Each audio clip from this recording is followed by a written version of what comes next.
दुरानी साहब, इतनी सियासी बसीरत जो आप बयान कर रहे हैं उसके होते हुए पार्टी में ग्रुपिंग के हवाले से खबरें आती हैं। शाह महमूद कुरैशी साहब की इतनी खिदमात हैं, लेकिन ये कहा जा रहा है कि जी अब एक ग्रुप वो लीड करेंगे। उनके बेटे ज़ैन कुरैशी साहब ने आज रिज़ाइन भी कर लिया डिप्टी पार्लिमानी लीडर के ओहदे से, और उन्होंने इंक्वायरी का भी मुतालबा किया है। तो ये क्या खिचड़ी क्यों पकती है? कौन सी कुव्वतें जो ऐसा करती हैं? देखें, आपने तरमीम के दौरान भी देख लिया, उठ के जनाब बंदे गायब हो, लोगों के बच्चों को उठा लिया, घरों की तोड़ फोड़ होगी, सब कुछ हो गया। असल इस वक्त हुकूमत जो है वो ये कोशिश कर रही है कि इमरान खान को अंदर रखते हुए उसकी पार्टी और उनके साथ जो चलने वाले लोग हैं उनको उनसे कर दिया जाए। इसमें मैं इनको समझा दूं, मैं भी सियासत का तालिब इल्म हूं, मैं उस पार्टी का हिस्सा नहीं, लेकिन मैं तो एक ऑब्जर्वर के तौर पे हर बात करता हूं। मैं ये बता दूं कि जब तक इमरान खान अंदर है, अवाम का एक उनसे नहीं कट रहा। पार्टी किसी को काट भी देंगे तो वो अवाम से कट जाएगा। तो इसलिए ये जितनी इस वक्त इनकी कोशिश है पार्टी को तकसीम करने की और पार्टी के अंदर डिवीजन लाने की, वो हुकूमत उसको कर तो सकती है, वक्ती तौर पे उसमें कुछ कामयाबियां भी हासिल कर सकती है, लेकिन इसका कोई कान नहीं है कि इसके नतीजे में वाकई अवाम जो है वो पार्टी से दूर हो जाएंगे। ये पाकिस्तान की आजमाइश बना रहे हैं इस किस्म के इक़दामात करके, खुद अपने लिए आजमाइश बना रहे हैं इस किस्म के इक़दामात करके। इन्हें चाहिए कि सियासी पार्टियों को, पार्टी जिस तरह इन्होंने अदालत किया कि अदालत इन्हें मजबूत नजर आई, इन्होंने जी एक को एक तरफ कर दे, एक ग्रुप को दूसरे ग्रुप के मुकाबले कर दे, एक ग्रुप बना दे। जनाब ये वाले हैं। दुरानी साहब, मैं अदालत की तरफ भी आता हूँ, पहले ये जरा सियासी एक दो सवाल हैं, जल्दी जल्दी वो निपटा लें। ये फरमाइएगा, फैसल वाडा साहब भी बड़े बाखबर समझे जाते हैं, वो भी ताकतवर हलकों के भी करीब समझे जाते हैं। उन्होंने एक बात की है एक टीवी चैनल के प्रोग्राम में कि जी जब एंकर ने उनसे पूछा कि क्या पार्लियामेंट वज़ीर आज़म मुद्दत पूरी करेंगे, तो उन्होंने कहा जी पार्लियामेंट तो मुद्दत ज़रूर अपनी पूरी करेगी, लेकिन वज़ीर आज़म पे उन्होंने कोई वाज़ेह जवाब नहीं दिया। तो क्या आप समझते हैं कहीं कोई और नया वज़ीर आज़म इन मेकिंग तो नहीं है? देखिए जनाब, मैं तो आपको पता है हमेशा से कि ताकत ताल्लुक नहीं, मेरा तो आवाम से ताल्लुक है। आवाम की पल्स के ऊपर जो बात है वही मैं करता हूँ और वही फोटे भी है। तक सवाल है, वजीर आजम ने जितना वक्त गुजारा है वो भी गहरा नहीं था, आगे भी जितना गुजारेंगे गहरा ही नहीं होगा। इस वक्त जो पार्टी इक़्तिदार में, और ये बात मैं कह चुका हूँ, मैं रिकॉर्ड के ऊपर हूँ कि कोई कानून और कोई ज़ाब्ता जो है वो इस पार्टी को और इस ग्रोह को इक़्तिदार में नहीं रखता ताकि टोटल डिस्टॉर्शन ना हो। मेरा वजीर आजम से भी यही दरख्वास्त होगा, मेरी पार्टी से यही दरख्वास्त होगी, क्योंकि सारे वो दोस्त भी जानने वाले हैं, भाई हमारे, उनसे ये दरख्वास्त होगी कि वो अवाम से इतना फड्डा ना डालें कि कल वो इस फड्डे को संभाल ना सके।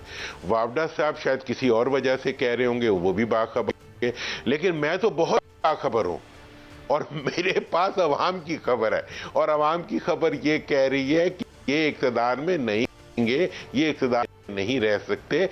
मुल्क आगे चलाना है तो हमें इनके इक़्तिदार को क्वेश्चन करके अवाम के इक़्तिदार को यकीनी बनाना पड़ेगा। और हमें रास्ते, मतलब ये है कि आपने गली में तो फैला हुआ है, आप अपने दरवाजे बंद के समझ रहे हैं कि हमारे घर के अंदर बड़ी खुशबू आ रही है, नहीं वो जब तूफान आता है, जब मतलब अगर कहीं फ्लड आया हो तो घर के दरवाजे बंद करके कोई समझे कि जी उसका घर महफूज हो गया, तो वो महफूज नहीं होता।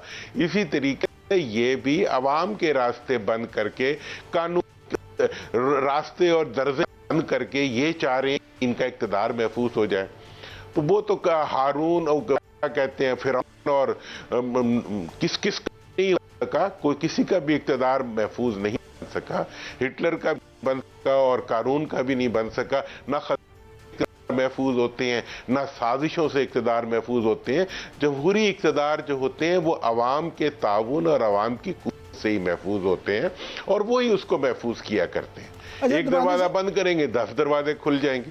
अच्छा दुरानी साहब, ये फरमाइएगा कि आईनी तरमीम को अगर लेके बात करें तो मौलाना के साथ इनकी 10 मीटिंगें हुई, उस खसूसी कमेटी की भी 10 मीटिंग्स में PTI वाले शामिल हुए, مسودے پہ بھی بقول مولانا فضل الرحمان صاحب اور Bilawal Bhutto Zardari P T I والے دوست ان کے ساتھ متفق ہو گئے تھے اور پی ٹی آئی کی تمام باتیں مان لی گئی تھیں، لیکن جس وقت آئینی ترمیم ہوئی اس دن ایوان میں ہونے کے باوجود بھی پی ٹی آئی والے خاموش رہے۔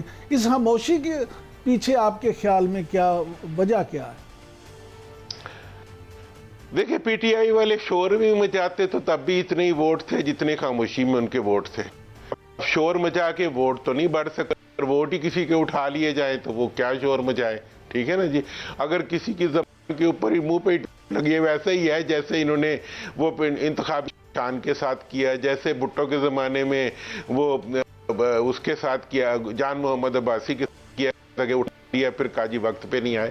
مطلب یہ ہے کہ جب آپ آئینی اور قانونی راستے بند کرتے ہیں تو پھر آپ کچھ بھی کر لیتے ہیں، لیکن اس ترمیم کی صورت میں اب دیکھیں نا، مولانا کا تو آپ لوگ سوال نہیں پوچھ رہے ان سے بھی، ان کے ابھی انفارمیشن سیکٹر میں کل انٹرویو دیکھ رہا تھا، انہوں نے ہمارے ان کو نعیم بٹ کو دیا ہوا تھا، تو انہوں نے کہا جی کہ ہمارے سے تو وعدہ کیا تھا پیپلز پارٹی نے اور نون نے بھی کہ ہم جو ہے وہی بنائیں گے چیف جسٹس جو آئین اور قانونی طور پہ اس وقت بنتے ہیں۔ منصور صاحب کا یہ ان کے انفارمیشن سیکٹری کی آفیشیل سٹیٹمنٹ ہے جو آپ تمام ٹیلی ویژن اسٹیشنز پہ چلی ہے۔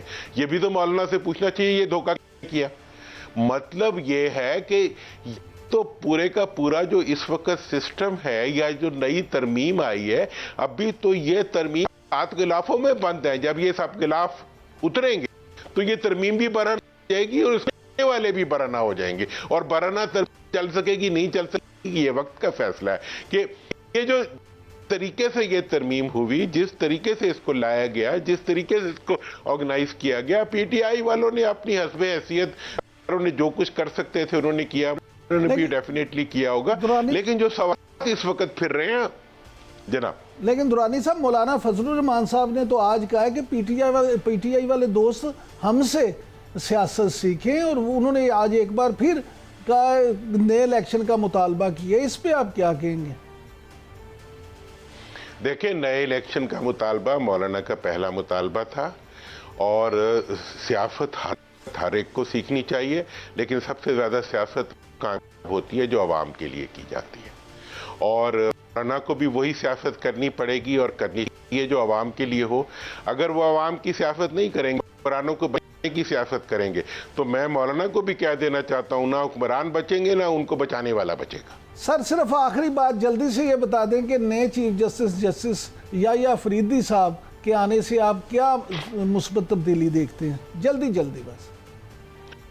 دیکھیں جی، میرا تو یہ خیال ہے کہ جسٹس یحییٰ جو بھی اس عہدے پہ آئے گا وہ اپنے عہدے کا پورا پاس رکھے گا، اور ویسے پاکستان کی کے اندر چھوٹے صوبوں سے آنے والے بعض ہمارے چیف جسٹس تھے، انہوں نے بڑا کردار ادا کیا ہے، بڑے صوبوں سے آنے والوں نے بھی بڑا کردار ادا کیا ہے، تو ہمیں توقع یہی ہے کہ وہ عوام کو اعتماد دینے کے اقدامات اٹھائیں گے، وہ قانون کو تحفظ دینے والے اقدامات اٹھائیں گے، وہ اللہ کی دی ہوئی، دیکھیں یہ اختیار اللہ نے صرف دولت کو دیا ہے کہ وہ مخلوق کے درمیان انصاف کرے، ہم ان سے توقع کریں گے۔